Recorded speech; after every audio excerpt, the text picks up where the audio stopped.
दाव देखने को मिला है। पूनम देवी की जयंती सपा मनाने जा रही है और जयंती मनाने के लिए अखिलेश यादव ने मंजूरी दे दी है। तो आपको बता दें इस वक्त ये बड़े अपडेट सामने आए हैं जहां पर दलितों को साधने के लिए सपा का ये फूल अंदाव देखने को मिला है। पूनम देवी की जयंती सपा मनाने जा रही है और इसको लेकर के अखिलेश यादव ने भी सपा को साइन दे दिया है कि आप ये जयंती मनाएंगे। जयंती मनाने के लिए अखिलेश यादव ने मंजूरी दी है। लोकसभा चुनाव में सपा लगातार पीडीए गठबंधन पीडीए दाव को लेकर के आगे चली और कहीं ना कहीं उसके रिजल्ट भी देखने को मिले हैं। और अब एक कदम और आगे जाकर पूनम देवी की जयंती सपा मनाने जा रही है और इसको लेकर के अखिलेश यादव ने भी मंजूरी दे दी।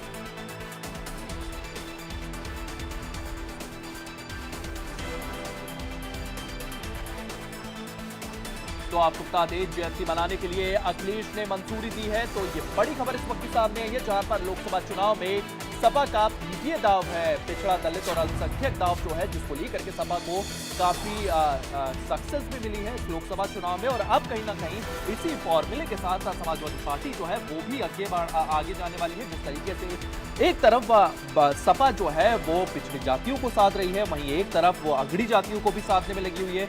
जिस तरीके से पीडीए संगठन बना, उसके बाद चुनाव में अच्छे परिणाम देखने को मिले, उसके बाद हम देखते हैं कि सपा ने नेता प्रतिपक्ष एक ऐसे व्यक्ति को चुना जो अगड़ी जाति से आते हैं।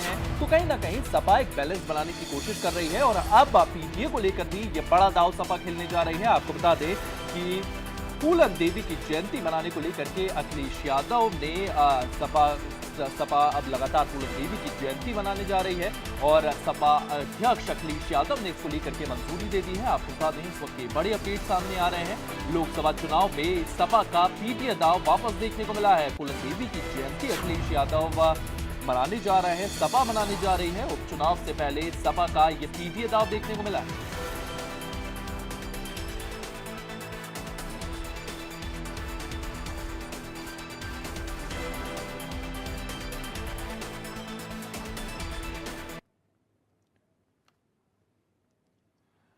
तो इस वक्त के बड़े अपडेट्स आपको दे दें। उपचुनाव में सपा का फूल अंदाव देखने को मिला है। आपको बता दें कि सपा जो है वो पूनम देवी की जयंती मनाने जा रही है। इसको लेकर के अखिलेश यादव ने भी मंजूरी दे दी है। दलित वोटर्स को साधने के लिए सपा का ये दाव देखने को मिला है। आपको बता दें उपचुनाव से पहले पीडीए दाव सपा खेलती हुई नजर आ रही है और लगातार आपको बता दें उपचुनाव में सपा का ये फूल अंदाव देखने को मिला है। पूनम देवी की जयंती समाजवादी पार्टी जो है वो मनाते हुए नजर आएगी और इसको लेकर के अखिलेश यादव ने भी मंजूरी दे दी है। कहीं ना कहीं दलित वोटर्स को साधने की कोशिश समाजवादी पार्टी करती हुई नजर आ रही है। जिस तरीके से पीडीए का एक फॉर्मूला है उसको लेकर के समाजवादी पार्टी लगातार आगे चली है। आपको बता दें पीडीए एजेंडे को धार मिलेगी। इसी के साथ साथ पीडीए फॉर्मूले से लोकसभा चुनाव में बड़ी जीत मिली थी और पूनम देवी जयंती में दलितों को साधने में मदद मिलेगी। इसी के साथ साथ जयंती कार्यक्रम में सपा ओबीसी को भी साथ पाएगी। सपा मान रही है पूनम देवी की जो जयंती है उसको मनाने के लिए समाजवादी पार्टी ने रणनीति बनाई है। पीडीए फॉर्मूले से लोकसभा चुनाव में बढ़त मिली थी और पूनम जयंती से दलितों को साधने की रणनीति अब समाजवादी पार्टी बनाते हुए नजर आ रही है। जयंती कार्यक्रम में सपा के ओबीसी पदाधिकारी भी मौजूद रहने वाले हैं। सपा यहां पर पूनम जयंती मनाने जा रही है। तो आपको बता दें उपचुनाव में सपा का ये फूल अंदाव देखने को मिला है और लगातार इसको लेकर के चर्चाएं भी तेज हो गई है। अब समाजवादी पार्टी जो है वो पूनम देवी की जयंती मनाने जा रही है और सपा इनकी जयंती मनाएगी। आपको बता दें फूल अंदाव से सपा को फायदे भी मिलने वाले हैं। पीडीए एजेंडे में सपा को धार मिली थी। पीडीए फॉर्मूले से लोकसभा चुनाव में भी बढ़त देखने को मिली थी और पूनम जयंती से दलितों को साधने की रणनीति कहीं ना कहीं समाजवादी पार्टी बनाते हुए नजर आ रही है।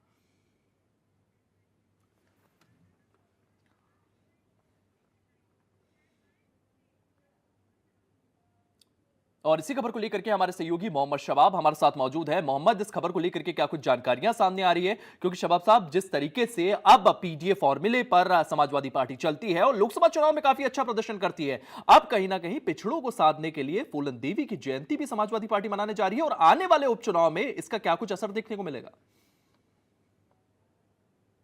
समाजवादी पार्टी की सांसद रही हैं, लिहाजा उनकी जयंती को मनाने का अधिकार एक तरह से आप कह सकते हैं समाजवादी पार्टी के पास है।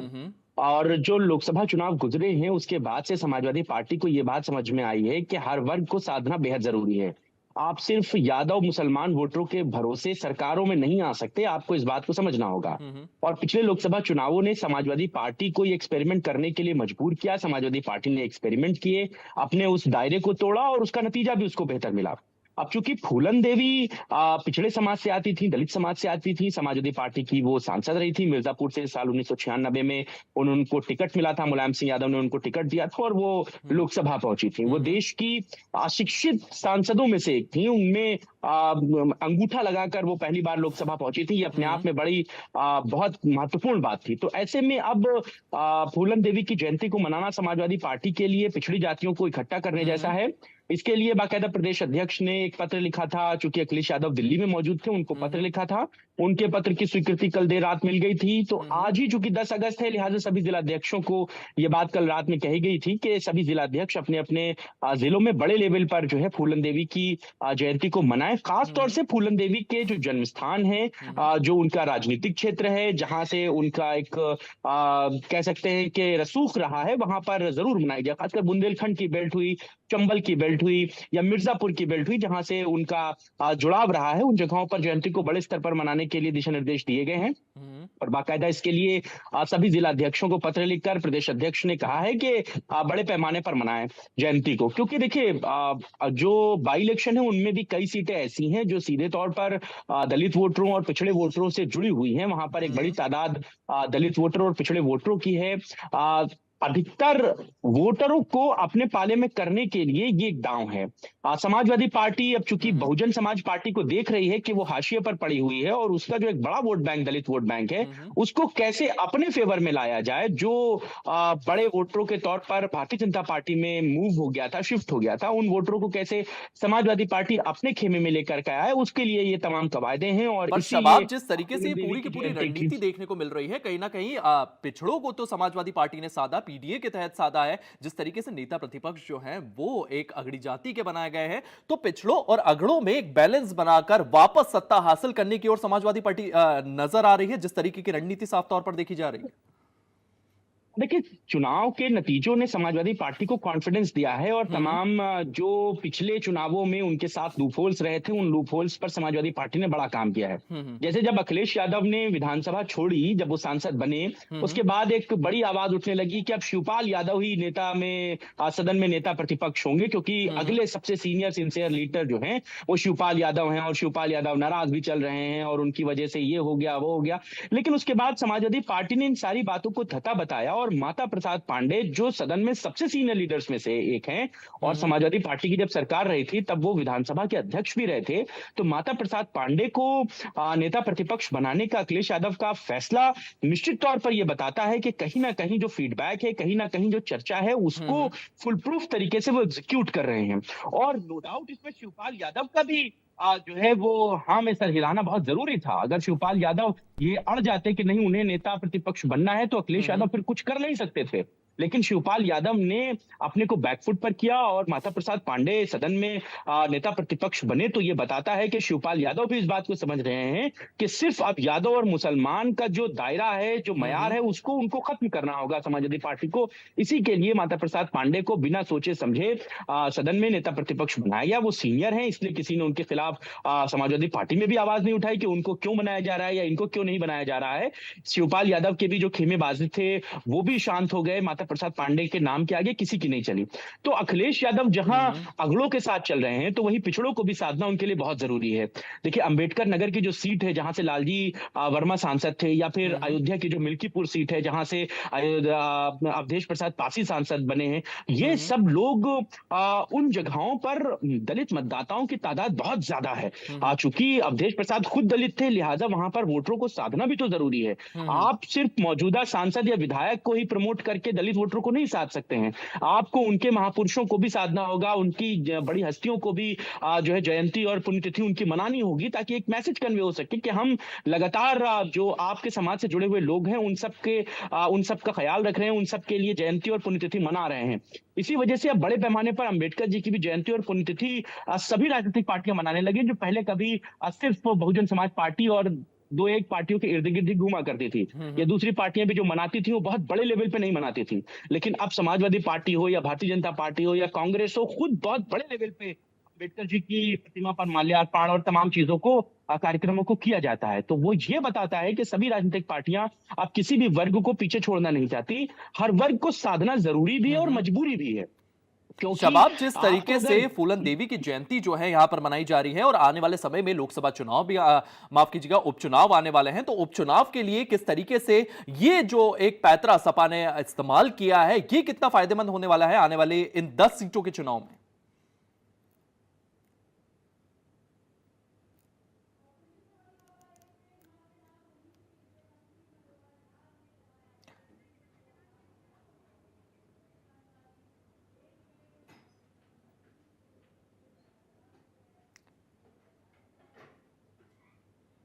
फूलन देवी की आज जयंती मनाई जा रही है। हालांकि जिन इलाकों में चंबल की जो बेल्ट है जहां पर फूलन हम्म। देवी का एक वजूद रहा है, उन इलाकों में खासतौर से इन जयंतियों को बड़े पैमाने पर मनाए जाने के दिशा निर्देश दिए गए हैं। हम्म। मिर्जापुर जहां से वो सांसद रही हैं, वहां पर बड़े पैमाने पर मनाए जाने के दिशा निर्देश दिए गए हैं। बाकी इलाकों पर कहा गया है, लेकिन ये बात मानी कि जैसे अब लखनऊ में फूलन देवी की जयंती बहुत बड़े लेवल पर नहीं मनाई जाएगी, क्योंकि यहाँ से उनका कोई बहुत ज्यादा जुड़ाव नहीं रहा है। लेकिन दो हम्म। एक कार्यकर्ता जरूर फूलन देवी की तस्वीर पर फूल चढ़ाते नजर आएंगे। लेकिन वो बेल्ट जहां से फूलन देवी का जुड़ाव है, वहां से एक मैसेज कन्वे होगा। और नो डाउट समाजवादी पार्टी जो आने वाले उपचुनाव है, बाई इलेक्शन है, उनमें दलित वोटरों को साधने के लिए हम्म। ये कह सकती है कि हम दलित जो महापुरुष हैं, जो दलित समाज से जुड़े हुए लोग हैं, जिन पर अत्याचार हुआ, जिन्होंने जो है समाज के लिए कुछ उत्थान के काम किए हैं, उनको हम जयंती और पुण्यतिथि के तौर पर मना रहे हैं। और अभी देखिए, मैं आपको बताऊं, ये सवाल जो है ये अभी मायावती की प्रेस कॉन्फ्रेंस है 1 बजे, तो हम्म। निश्चित तौर पर ये सवाल मायावती की प्रेस कॉन्फ्रेंस में भी उठेगा कि जिन दलितों की चीजों से कभी समाजवादी पार्टी परहेज किया करती थी, आज उनकी जयंती और पुण्यतिथि बहुत बड़े लेवल पे मना रही है। क्योंकि मायावती ने बुलाया है अभी प्रेस कॉन्फ्रेंस में, तो तमाम इश्यूज हैं, उन पर भी डिस्कशन होगा। निश्चित तौर पर हम्म। चुनावों में कोई भी मौका कोई राजनीतिक पार्टी छोड़ना नहीं चाहती। उसी कड़ी में समाजवादी पार्टी के लिए ये जयंती का कार्यक्रम आप देख सकते हैं। जी जी आयुष। शबाब, इस तमाम जानकारी के लिए आपका बहुत बहुत धन्यवाद।